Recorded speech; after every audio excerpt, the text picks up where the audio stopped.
Hello everyone, नमस्कार। सधैँ चाहिँ म पनि नयाँ दिन नयाँ सुरुवात है त। अब आजदेखि चाहिँ म चाहिँ मेरो सानो घर छ होइन, गाउँको उयो छैन, महल छैन, एउटा टिनको सानो छ। सबैले मलाई मेसेजमा गरेर भन्नुहुन्थ्यो हजुरको सानो घर छ भन्नुहुन्छ, जहिले गाउँमा भन्नुहुन्छ कस्तो मजा बस्नुभएको छ देखाउनु न भन्नुहुन्छ। हेर्नु है त ल, दुःखको घर सबैले हेरिदिनु है त। यहाँ चट्ट म यहाँ पस्छु होइन, पहिले मेरो ढोका छ, ढोकादेखि पसेर चाहिँ यहाँ मेरो नानीहरू खेल्ने ओर्ने बस्ने ठाउँ छ है त। यहाँ यस्तो छ है, सिम्पल चट्ट यहाँ छ, एउटा कोठा छ यहाँ, अनि अर्को कोठा छ यहाँ चाहिँ म चाहिँ यता धानहरू अनि यस्तो केही खत्राङ मत्राङ कुराहरू राख्छु। अनि यहाँ चाहिँ मेरो नानीको झोलामा चाहिँ, झोला किन झुन्ड्याइ भनेर सोच्नुहुन्छ भने मेरो नानीको यहाँ चाहिँ स्कुलका सक्सहरू क्या, अनि यहाँ चाहिँ अब सर्टहरू राखिदिन्छु। अनि यहाँ चाहिँ बाबुको उयो क्या, बाफ लाउने, किन झोला झुन्ड्याइ भनेर सोध्नुहुन्छ होला। यहाँ सानो नानीहरूले पढ्ने क्यालेन्डर छ नि, टक्क यहाँ यता बसेर टिभी छ, टिभीमा अनि यता एक दुईवटा फुलहरू छ, यहाँ यस्तो छ होइन, यस्तो छ। त्यहाँ तौलिया पनि झुन्ड्याएको छु। अनि बाबु यहाँ बसेर बाबु चाहिँ टिभी हेर्छ। अनि टक्क म सुत्ने हेर्नु है त, गरिबको घर। अनि सट्ट यहाँ आउँछु अनि मलाई जहिले मनपर्ने क्या के सामानहरू किन्छु, चाहिने पूजाका, अनि केही नानीहरूलाई यहाँ तल आइरनहरू, यहाँ थालबटुकाहरू राखेको छु। टक्क यहाँ चाहिँ दबाई, यहाँ चाहिँ मेरो बाबुको दबाई, नानीको दबाई, अनि मेरो चाहिँ यहाँ के राख्ने एउटा स्ट्यान्ड किनेको छु। अनि एउटा मलाई साह्रै मनपर्छ स्नेक प्लान्ट, अनि यहाँ राखेको छु। अनि हेर्नु है त, अब बेड यस्तो छ। खासै त के राम्रै छैन नि, अब केही गर्न सकेको छुइनँ। भविष्यमा घर बनाउँछु अनि फेरि हजुरहरूलाई घरको गर्छ। अनि यहाँ मैले एक दुईवटा फुलहरू यसो राखेको छु। अनि त्यहाँ 7वटा घोडाको राखेको छु। यस्तै छ हेर्नु न, काठको घर, मेरो बेड, अनि एउटा सानो दराज छ, यहाँ चाहिँ दराज छ। त्यहाँ माथि चाहिँ मैले बेसन राखेको छ। अनि यस्तै छ टक्क। अब यो कोठा सक्यो है त, यो कोठामा मेरो सक्यो। अब यहाँ सानो छ फेरि कोठा, हेर्नु है त, यहाँ छ, यहाँ यस्तो छ रुम। अनि यहाँ पाहुनाहरू आउनुभयो भने, अनि यहाँ छ अर्को, अनि यहाँ छ यस्तो। अनि यहाँ एउटा फुल रोपेको छु मैले, मेरो उयो लडेछ। अनि यहाँ यस्तो राखेको छु। अनि म टक्क कहिले पूजा गर्छु बिहान उठेर, यहाँ स्पेस छ खाली, म त्यही भएर यहाँ चाहिँ हतपत अब आफू उयो गरिँदैन, यस्तो मिन्सहरू भएको बेला चाहिँ पस्दिनँ, अनि पूजा गर्छु। अनि पूजाकै ठाउँमा राख्नु हुँदैन भनेर वारि, अब अहिले ठुल्ठुलो ठाउँहरू छैन नि त, अनि त्यही भएर मैले यहाँ मेरो सासू, बुढी सासू उहाँ नै हो, उहाँ खस्नुभएको छ। मेरो ससुरा, मेरो बुढी सासू, बुढो ससुरा उहाँ हुनुहुन्छ। अनि उहाँहरू चाहिँ स्वर्गवास हुनुहुन्छ नि त। अब काका ससुरा काइला चाहिँ खस्नुभएको छ, उहाँको चाहिँ राखेको छु नि मैले, जस मेरो परिवारभित्रको चाहिँ उहाँहरू खस्नुभएको छ नि त, अनि राखेको छु। यस्तै छ हेर्नु न, सिम्पल, माइन्ड नगर्नु होला।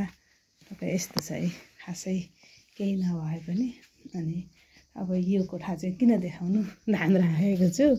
अनि यसमा पनि मैले धानै राखेको छु क्या, यसमा चाहिँ उठाएकै छुइनँ धान, यस्तो धानहरू राखेको छु। अनि अब अलिअलि थालबटुकाहरू राखेको छु, केही छैन। अनि यस्तै थालबटुकाहरू राखेको छु, धान राखेको छु, धान उठाउनु पर्ने छ। अनि यहाँ नै म पस्छु। यहाँ एउटा मेरो फ्रिज छ, फ्रिज राखेको छु। किचन सानो छ, अनि यहाँ म बसेर यो कुर्सी राखेर यहाँ बसेर म खाना खान्छु। अनि टक्क यहाँ थालबटुकाहरू राखेको छु, थोरै छु, एक्लै छु नि त। अनि यहाँ अलिअलि थालबटुका राखेको छु। अब यस्तै हो, मैले यस्तै किनेको घर यस्तै नै छ होइन, मैले यसलाई केही पनि गरेको छुइनँ, त्यही सरसफाइ गर्ने काम हो।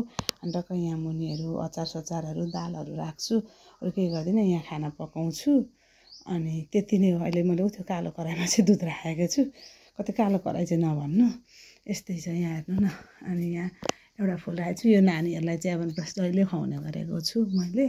तेलहरू यस्तै केही छैन सिम्पल। अनि टक्क म किचनदेखि बाहिर आउँदा चाहिँ अनि उ त्यो खाटमा अब पाहुना पास आउँदा अनि फुलहरू रोपेको छु बाहिर यसरी टक्क। यति नै हो, केही छैन, सिम्पल है त। यहाँ फुलहरू यति छ मेरो, यस्तै छ घरहरू हेर्नु न। खासै केही गरेको पनि छुइनँ। अब भविष्यमा घर बनायो भने फेरि म हजुरहरूलाई देखाउँछु।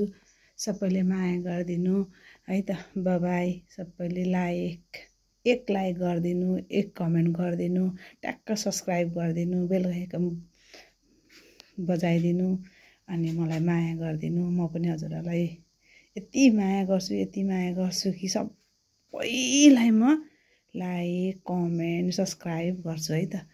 म यस्तै छ र पनि त अब आफू सुत्ने ठाउँ यो ब्याग यसरी ब्याग राख्छु क्या म भित्र, ब्याग दराजमा ब्याग राख्यो भने उयो हुन्छ। यहाँ नानीहरूको कपडा छ, के देखाउनु हेर्नु न। यो सानो यसमा अनि टक्क यो मेरो छोरीको गुन्यु चोलीको खड्कुलाहरू हुन्।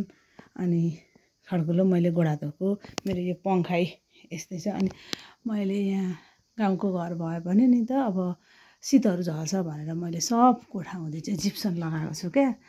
यस्तो अब सर्पको पनि डर हुन्छ नि त। अनि त्यही भएर मैले प्यासेजमा सबै तिनटै कोठामा जिप्सन लगाएको छु। यस्तो छ, राम्रो छैन र पनि माया नगरिदिनु होला।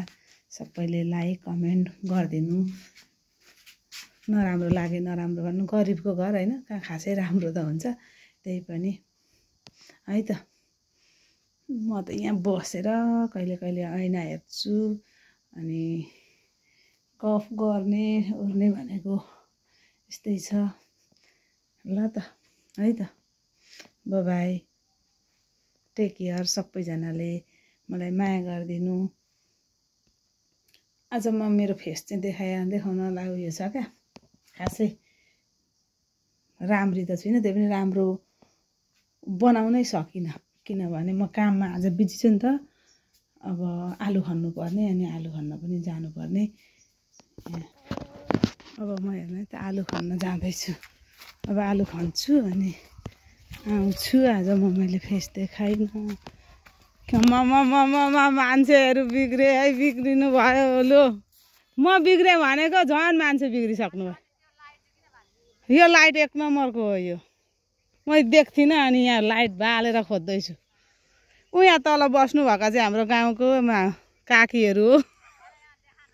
देखिँदैन, टाढा हुन्छ। बाख्रा खसीको नि लगाइसकेँ। अब म यहाँ आलु खन्दैछु है त, हेर्नु है त। अब टक्क म आलु खन्छु होइन। मेरो काममा सुरुवात भयो। मेरो अनुहार देखाइ नसक्नु भएकाले आज मैले देखाइनँ। बाई, यहाँ हेर्नु न आलु फलेको गति। यस्ता पनि आलु हुन्छन्। म त छैन, खेती गरेर पनि काम छैन।